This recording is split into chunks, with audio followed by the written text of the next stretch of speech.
Pawan seize the ship అంటూ ఏ ముహూర్తాన్ని అన్నాడో కానీ దాని మీద ఎన్నో ట్రోలింగ్స్ వచ్చాయి. చివరికి ఆయనే ఫూల్ అయ్యారు. ఎందుకంటే బియ్యం సీజ్ చేయడానికి అవకాశం ఉంటుంది కానీ షిప్ని సీజ్ చేయడానికి అవకాశం ఉండదు. పీడీఎస్ బియ్యం రవాణా చేసిన వారిపైనే చర్యలు తీసుకుంటాం తప్ప షిప్పుపై చర్యలు తీసుకోలేమన్నారు. విశాఖలోని కస్టమ్స్ కార్యాలయంలో ఆయన నిన్న మీడియాతో మాట్లాడుతూ కాకినాడ పోర్టులో ఇటీవల పీడీఎస్ బియ్యం ఎగుమతి అవుతోందని, కస్టమ్స్ డిపార్ట్మెంట్ ఏం చేస్తోందంటూ కథనాలు వచ్చిన నేపథ్యంలో స్టేక్ హోల్డర్లతో సమావేశం నిర్వహించినట్టు తెలిపారు. పోర్టులోకి వచ్చిన ఏ సరుకైనా నేరుగా షిప్లోకి లోడ్ చేసే ప్రసక్తే లేదన్నారు.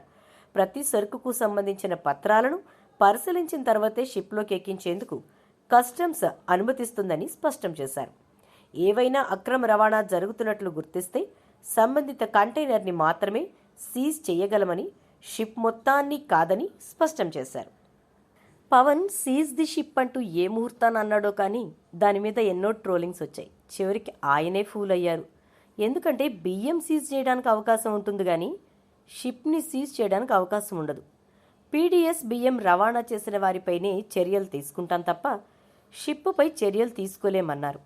విశాఖలోని కస్టమ్స్ కార్యాలయంలో ఆయన నిన్న మీడియాతో మాట్లాడుతూ కాకినాడ పోర్టులో ఇటీవల పీడీఎస్ బియ్యం ఎగుమతి అవుతోందని, కస్టమ్స్ డిపార్ట్మెంట్ ఏం చేస్తోందంటూ కథనాలు వచ్చిన నేపథ్యంలో స్టేక్ హోల్డర్లతో సమావేశం నిర్వహించినట్టు తెలిపారు. పోర్టులోకి వచ్చిన ఏ సరుకైనా నేరుగా షిప్లోకి లోడ్ చేసే ప్రసక్తే లేదన్నారు.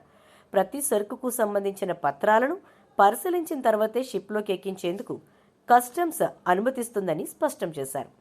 ఏవైనా అక్రమ రవాణా జరుగుతున్నట్లు గుర్తిస్తే సంబంధిత కంటైనర్ని మాత్రమే సీజ్ చేయగలమని, షిప్ మొత్తాన్ని కాదని స్పష్టం చేశారు.